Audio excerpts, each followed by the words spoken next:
Good evening, everyone. My name is Jocelyn Rivera, founder of BlkBld & Co. We're a boutique marketing agency that helps Black-owned businesses build, grow, and scale using marketing and business strategies. But today, it's not about me. It's not just about BlkBld, but it is about building Black business by speaking to Black entrepreneurs about their journey to business, all the authentically and truthfully. There are a lot of people who talk about entrepreneurship, but they leave out the ins, the outs, the pivots, the good times, the bad times. So my hope with BlkBld Live is to talk about all the nuances of Black business ownership and building. So today we get to talk to Terrance Sims. I'm going to invite him to jump on in a few, but first I do want to introduce him and tell you a little bit about him. I'm reading off a script over here. Terrance Sims serves as Milwaukee-based photographer and videographer, capturing the resilience and brilliance of Milwaukee youth. His projects have received national recognition from the likes of Good Morning America, Time Magazine, CNN, as well as recognition from Michelle Obama, Shaquille O'Neal, Kamala Harris, and many, many more. Prior to becoming a photographer, Terrance served as K-8 math teacher in Milwaukee College Prep.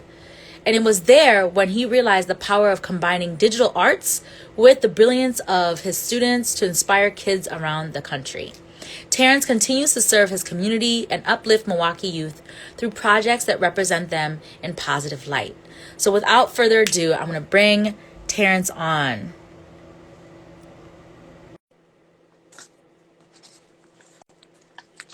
Mr. Sims, can you see me, hear me?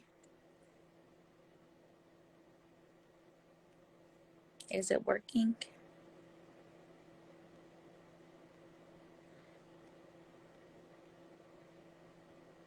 Let me see.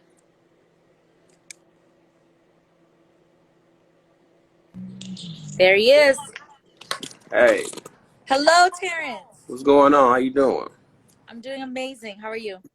I'm good. I can't complain. Happy to be here. Yes. So I just did your introduction, told Oh, the cool. peoples how amazing you are. Oh, thank you. Appreciate that. um, so this is Terrance, photographer, videographer extraordinaire. If you don't follow him, make sure you do and watch his journey because honestly, it's so incredible. So we're gonna jump right in. My first question for you is tell us about your journey to business. What made you start this business? Why did you start this business? Yeah, my business journey started really just by kind of accident. I was in the classroom and doing projects with the kids, and I just saw that they were like kind of glued to like social media and things of that nature. So we had a couple experiences where we started using cameras to just do work, and the projects really took off. And just with those projects taking off like so many different times, it kind of created a lane for me to operate behind the camera like full time. Yeah, I remember seeing your projects taking off. I mean, you say it so nonchalantly, but it was incredible. So I'm in Arizona. Here go Terrance doing some videos with some kids, really positive raps and dance moves. And I'm like, oh, this is so cute. Let me share it, And then all of a sudden, the next time I see it, it's millions of views. Michelle Obama, you're meeting her. So tell us the process of how did it go from this idea of your students creating these videos to meeting, for example, Michelle Obama? Yeah, I would love to say I know how to explain that, but like really it's just the power of the students being their authentic selves. We had ideas and we pushed them. And I think it's really, we did something by sticking true to our culture. We saw some stuff that was cool and we made it our own, but we stuck to who we were. And I think because it was so genuine and there was a lot of thought, but also like a lot of intentional effort put in behind it, I think that's what made it really pop like it did. But as far as like, sharing and whatnot, we kind of just posted it and things just kind of took off as they did. Nice. And what about the ideation? Like, how did you and your students come up with the different ideas to do the videos? It's a good question. A lot of the stuff, like I presented the initial idea, and then, as you work with kids, you get to see how cool you still are or not anymore, right? Yeah. So I brought the idea to the table and sometimes they'll like certain things and sometimes they wouldn't, and say like, no, we should add this twist to it, we should add that twist to it. And then it kind Hmm. of just grew as we kind of collectively worked together. But yeah, a lot of it started with like just me coming to the table with like, this is what I want to do, and then they took it and ran with it. Love that. And then, what had you known how to do video and photography before that point? No, I didn't. The first couple projects I actually brought in like friends and then local people to help me out. And honestly, I saw what a couple people were charging to do some of the smaller projects, and I was like, wow, if they're making this type of money, maybe I should jump in this game. Right. So the story goes, my dad had a camera up in his closet, and he just let me start using it, and jumped on YouTube and spent a lot of countless nights on YouTube learning things, and things kind of just progressed as it went. Nice. Nothing like free YouTube University. Seriously, seriously, the best Was there education. any time that you actually paid for anyone to help you? And if so, where did you go? Um, I took a couple classes at MATC, but it was more. It wasn't really in the land that I was trying to go into. That was more like being behind a TV camera, like on a set, like Channel 4 or something like that. Hmm. But other than that, like I really reached out to a lot of local creatives, Hmm. and it wasn't like paid time, but it was more so like we get up and just talk, bring our cameras and computers out, and just see what we had in common. How can we grow from each other? But Love it's a that. nice collective of talent here in the city of people who can really work with cameras in different avenues. So I just like having those conversations and just trying to see how can I push them forward, and also how can I pull from them to make me a better camera person too. I love that. When I was learning photography, I definitely like used one same story where my dad kind of like started the photography thing in me. But two, I did take some classes on MATC, but a lot of the majority of how I learned was just practicing and talking to other photographers. So that's huge. Yeah. It looks like you have a fan in here.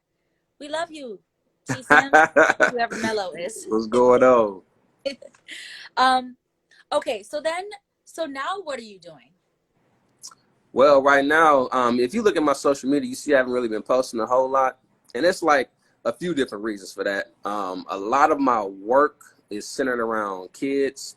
And, with the pandemic and everything, like we're Yeah, still trying to really get in the swing of things, being back in the school building and whatnot. So yeah. that kind of paused a lot of the projects. But also, I started a family. Hmm. So a lot of my time is dedicated to, my fiance and our two kids. And Hmm. then finally, we've been building.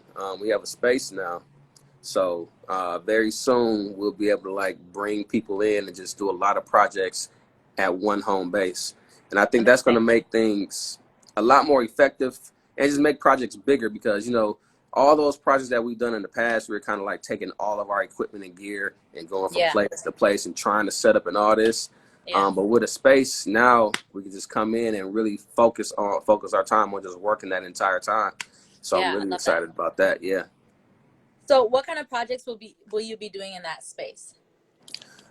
So the projects, we have a studio being built down there right now. So we'll still be doing our songs and whatnot, but really it's going to be like a video broadcasting space.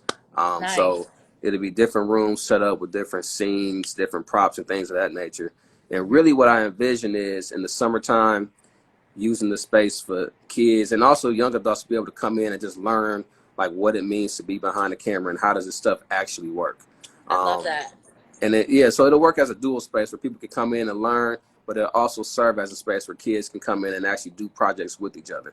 Because the older I get, I feel like I'm cool, but you know, cool has this age range when you want to affect a certain That- crowd.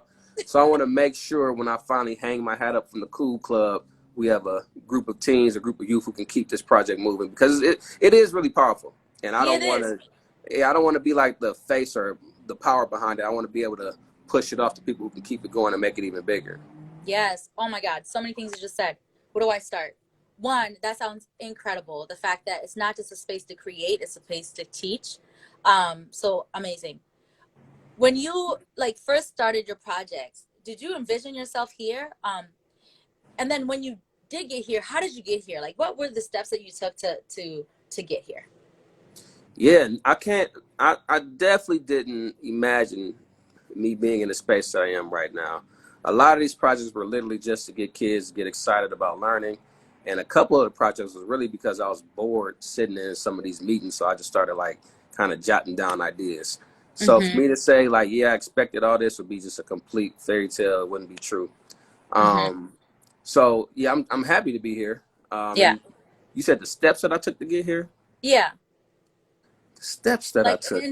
well, maybe like in terms of like you creating this broadcast studio, Yeah. how did that begin? How did you get here? Oh, yeah, yeah. So, well, right at this point, I have like a lot of equipment. Like it's Mm-hmm. in the bedroom, the basement, the garage, and my truck, Your and fiance all is that. like, okay. Yeah, she was a major engine behind finding somewhere to keep this stuff. I can say that. Yeah, yeah. But it's also like doing these projects and like I want to do them. I envision my projects now that I'm in this space. I want it to look like it's supposed to be on the TV screen or in a magazine. So there's a Yeah. certain level of like craft that I want to put into it. And it just like, it takes a lot of energy to set all that stuff up and then have to do the project and then break it all down. Yeah. So really finding the space became like the forefront of like what has driven me over the last year or two and what has pushed me because it's more effective, it's easier to do, and Mm-hmm. you can get more stuff done. Yeah. So my mom and my uncle gifted me with a space in our church down in Amazing. the basement. Yeah. So they're letting me like do a lot of remodeling in a lot of different spaces. Amazing. So not only is it for the youth in the city, but the youth in the church can also come down and get a lot of Yeah. work done too. So Yeah. I hope that answers your question. I was kind of It all over the does. place. Yeah, No, that's amazing. And it brings people to Jesus. Okay. Amen. absolutely. Yeah. So when is this launching and when can we come and support? Well, friends can come whenever. We just built a psych wall. It literally just got finished yesterday. So it's like a big white round space. It kind of looks like you're floating when you come in there. And I'm Dope. actually going to start recording in there tomorrow morning. So Oh, wow. yeah, like I'm not waiting for the whole space to be completely done to get to it. Like as soon as room's finished, like I'm ready to jump on. But really, ideally, I want to be working in there full fledged in January. Okay. Um, just historically with me and the projects that we've done, February has been like a really big month for obvious reasons. Yep. But I want to really be able to use the space to the max in January. So come February 1st, we're ready to roll to show like kind Yeah. of what we've been doing. Amazing. Okay. So is this one, what do you call the project or what do you call this part of your business? You got me on the spot there. A friend of mine wants me to call it the Milwaukee Mosaic, just because Ooh. there's a lot of different pieces coming together Yeah. to kind of push the same vision. And once it all comes together, it's like a beautiful space. But a lot of this is just like, it's kind of a work in progress. Yeah. The name Sim Strong came from my father and his battle with cancer and whatnot. So a lot Mm-hmm. of the things that I push, I just, throw Sim Strong on there just to keep my mind focused on where I came from and why we're here. And a lot of Yes. these projects like really have the spirit of my father and how he moved around this earth and all that. Love So it. as far as specific names, I'm sure that's to come. But right Yeah. now, I just Sim Strong, boom, Sim Strong Media, Sim Strong Photography, I love and it. like that. Yeah. That's really brilliant. So you would say well, I don't want to put words in your mouth. So Go ahead. what is your why? It sounds like you're Sim Strong, your father's legacy. Yeah. I mean, when my father passed, I was still in a space where I was still, like hanging out, kicking it, I was young, right? And Mm-hmm. my father never really got to see me become like the man that I was going to become in because, he raised me that way. But he Yeah. never actually got to see the fruits of his labor because, like, when he passed, I was still in the thick of things, hanging out and all that. Mm-hmm. So to say that his spirit is going to reside in the work that I'm doing, I think that's a real true statement. Yeah. And I really want, like, the fruits of his labor to show in, like, what I'm doing now. He was Yes. a great man, and he pushed me to be who I am today. And Yes. the work that I'm doing, I want it to be able to affect everybody around me because it's going to be positive work regardless. Yeah. So Yeah. yeah, I would say the spirit of my father is my why. I love that. I love that. I love that. Oh, okay. Okay. So a few things. one, I think having a why is such a beautiful push towards everything that you do. And Oh, I have a time oh, limit on my social media, so I had reached it. I hear But you. so having a why and having one that's so strong and one that really pushes you is so important. Um, but also, what I love about the way you move as an entrepreneur is like feeling it out. What's working in the market, or like what's sticking with my end consumer. So the students that you work with, and then deciding to go that direction. Um, what do you think about moving in that way versus a more, spaced out, in 5 years I'm going to do this, and you know having a more rigid timeline of your business? Does that make I sense? like both ways. Okay. But just my personality, the one you just mentioned, that's like just kind of who I am. But as we grow and get bigger, I do want to add people to the team who can think in that in 5 years space, because I've Yeah. tried it and I've like planned out a whole thing and then lost the paper that I was planning with.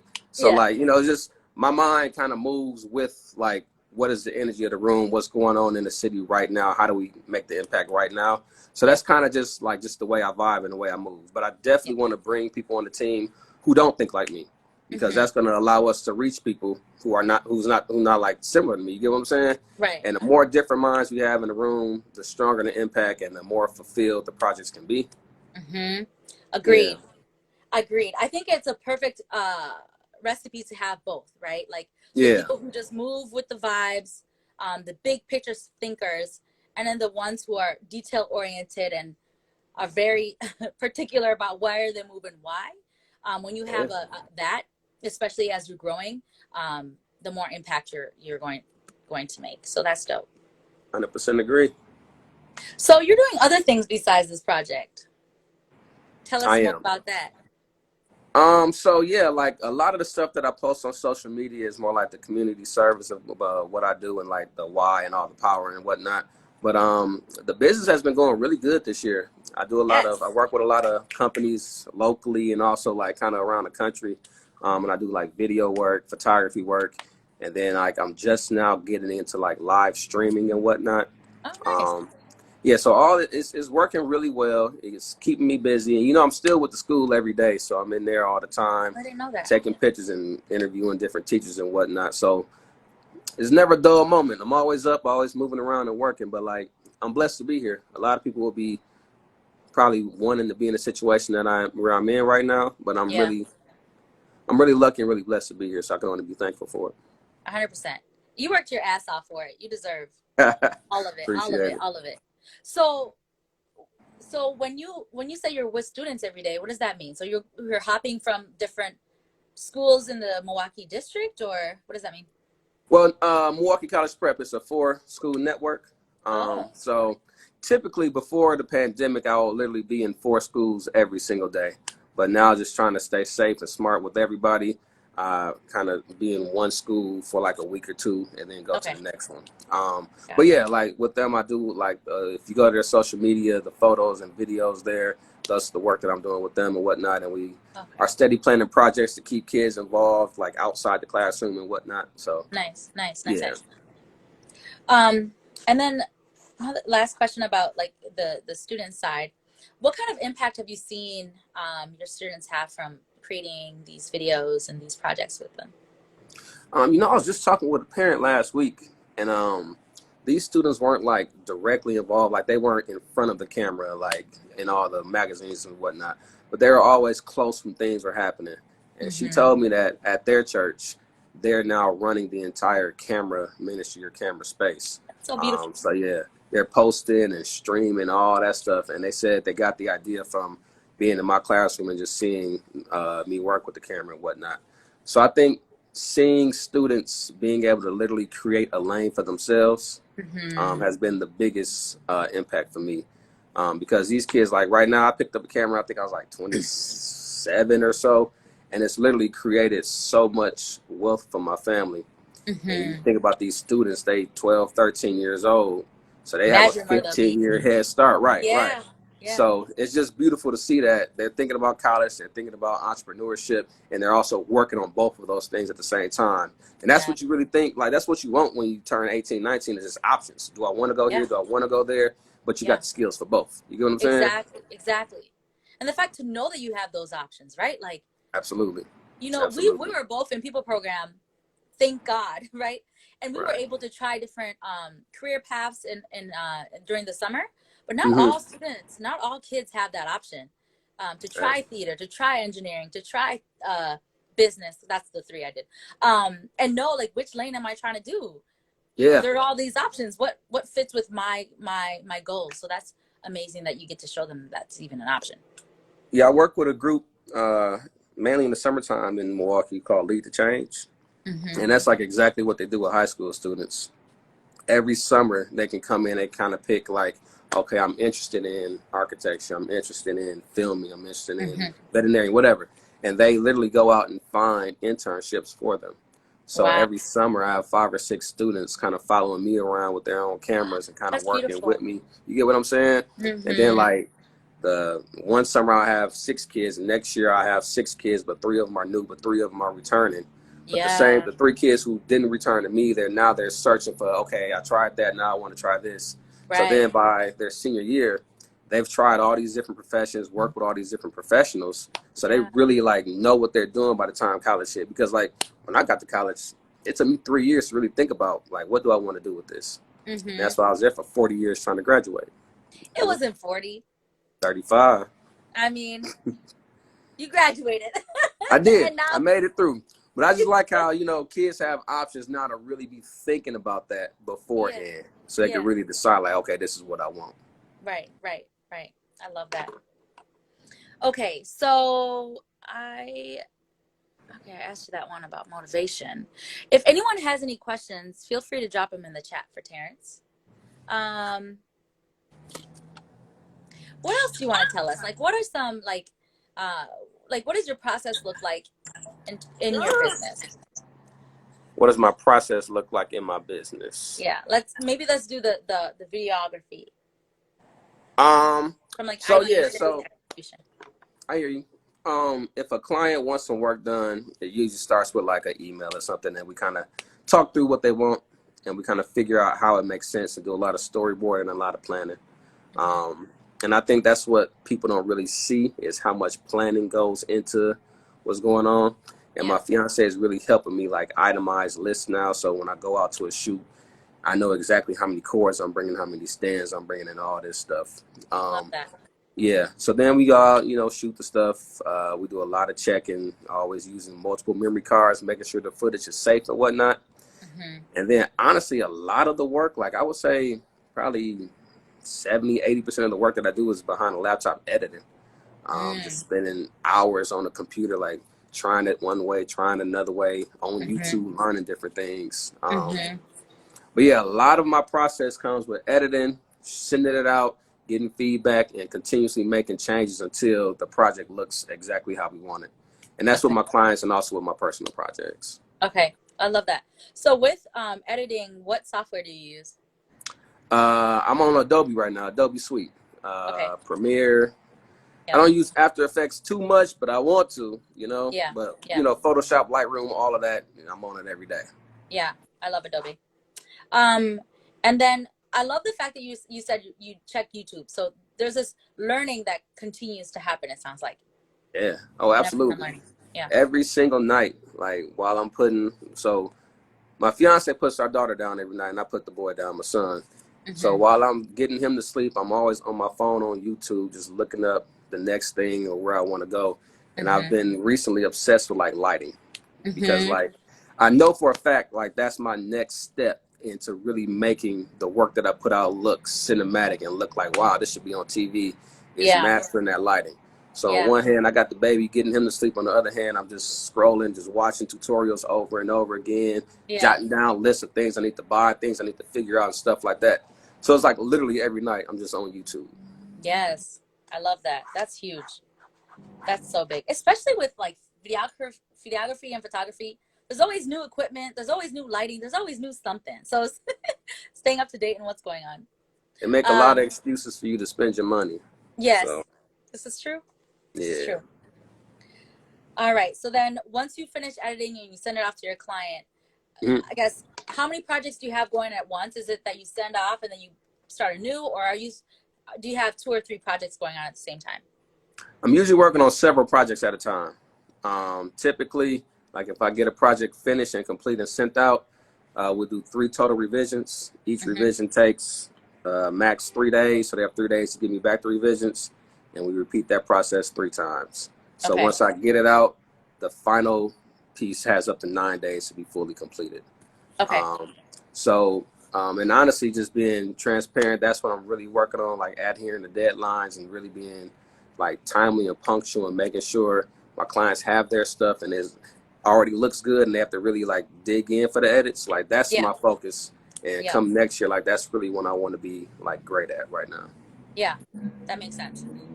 So you don't have to reveal your pricing, but pricing I think is one of the hardest things to do as an entrepreneur is to figure out Yeah. like what's the right price, what's a customer willing to pay, what are they able to afford, what's the market value of what I do. So how did you figure out your pricing, and are you still figuring out? BlkBld still is for sure. I hear you. I'm getting close to having it figured out. When I first started out, I really wanted to, be the person that was just helping everybody out and whatnot. And you realize quickly, like, you can't really grow if you're Yeah, not getting your worth in return. 100%. Yeah, and I found myself just like I got 80 projects and I got $20 in my pocket. And I'm like, Right. it's not fair and it just doesn't make sense. It's not equitable. And I was actually talking with a photographer over the summer, and she was like, I'm not gonna ask you what your prices are, but I'm gonna tell you now you need to raise them. And I was like, why you say that? And she told me, she's like, a lot of times, a lot of these bigger corporations or these bigger spaces, they will look at the talent based on your price. And if your price Mm, is too low, they'll think like, oh, they don't have the right equipment, they don't have a team, they can't get the job done. And yeah. she said she was literally pricing herself out of the big projects by having the prices too low. Oh, You get what I'm yeah. saying? So Yeah. like you have to think like, okay, what is the clientele that I actually want to reach? Who do I want to be working with? Okay, I Right. want to be working with BET, TNT, and all these different things. Well, one, I got to make sure I have the equipment and talent, but also I got to make sure that the price makes sense for what they want as well. Right. Um, Right. so yeah, it's been a lot of trial and error, but I promised myself come January, like everything will be itemized and hourly or however we figure it out, but it'll be like very concrete. This is what you're paying for this product type of thing. Right. Mm-hmm. Yeah. And I love that. But I think a few things. One, it takes time, and I think that's okay to figure out what the right price is. I think for me, when I was first starting, I'm like, I just wish I knew the exact price I needed to charge. But it's consistently growing, and that frustration you had of like, dang, I did 80 projects. Dang, I worked like 100 hours on this consulting project I did with somebody, and I have $20, as you said, in my Yeah. pocket. Um, and it is like, one, it then frustrates you, and now you don't have as much passion for what you do, and Hmm. it like diminishes your brand, right? So like you Yeah. said, like other people may not want to hire you, and you have great equipment, so you should hire. So you should be paying top dollar. What I'm saying. Yeah. But I had to realize that because like when people would reach out to me in the past, I would think like, okay, how much am I worth for this many hours? But I wouldn't think about how many hours have I spent on YouTube? How many projects have been successful? How much money have I spent on equipment? Can they Yeah. find this equipment anywhere else? Like all this stuff you have to think about. Like you're not just paying for you at this point. You're paying Yeah. for everything that you've built over the last few 100%. years. And Yes. I really have to like dig that into my mind when people say Hmm. how much. You get what I'm saying? Right. Right. That's huge. Because it's not just about how long it took you to shoot or how long Right. it took you to edit. It is the education and all the time you put in there. Yeah. Brilliant. Brilliant. Um, anyone have any questions? Someone said, "Ooh, Uh-oh. that's good logic." Uh, okay. Do you have any role models?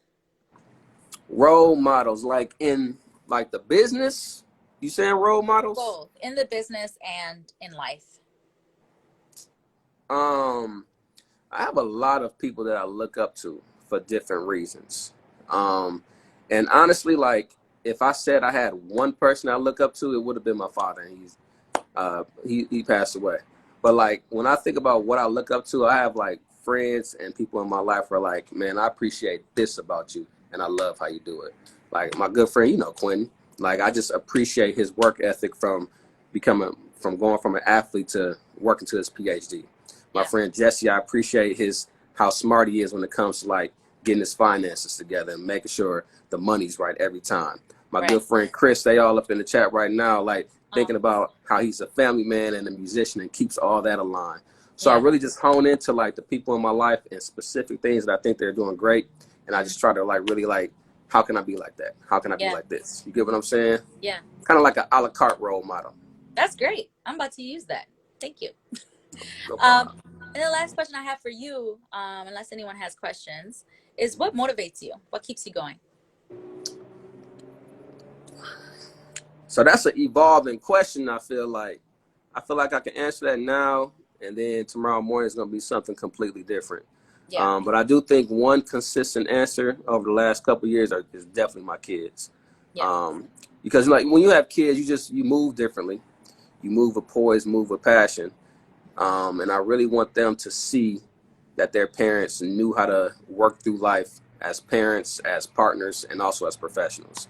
Yeah. So every morning, like I get up and get to it because I know at some point they're gonna come of age where they're gonna see like, okay, what are my parents really about? I love Yeah. them, but Yeah. like everybody has that moment where like you see like your parents, they're humans, right? They're not Yeah. just superheroes they're your superheroes, but they're humans. Yeah. So when my kids have that epiphany, I want them to still be like, but they busting though, like Right. they really know what's going on. Right. So that keeps me moving every single day for sure. Yeah. I love that. Oh, I love that. Thank That's you. a beautiful way to end. I have nothing else. Well, thank you Appreciate so that. much for coming to BlkBld Live. I guess no. I have one more question. Oh, what's up? You know, in my last BlkBld Live with Jerry, we talked about some of like the hardships that come with entrepreneurship that a lot of people don't talk about. Because it is nice. There's a lot of greatness to it, but there's also some negatives or some hardships. So like what hardships have you been and how do you navigate those? And that'll be my last question. Hardships. It's been a lot of hardships. It's a lot of late nights and a lot of early mornings. And honestly, at this point right now, my fiance is really sacrificing with being with the kids a whole lot while I'm trying to juggle all the different doors that have opened up. Yeah. So just knowing that you have a partner who is like putting stuff to the side to make sure things are good at home while Yeah. you going out and chasing a necessary dream, but like having that in your mind, like, okay, I'm out here, but I know she's doing that, but figuring out how can I be a help? You know what I'm Yeah. saying? Mm. And I think the best way that me and her have like navigated that is going to therapy and Mm. communicating with each other. Like we really have to tell each other, this is the plan, this is what we're doing today. And the Yeah. moment things start coming out of place, jumping on the phone and talking through, and Yeah. then like just really saying like, okay, what do you need from me? How can we make that successful? Yeah. And honestly, like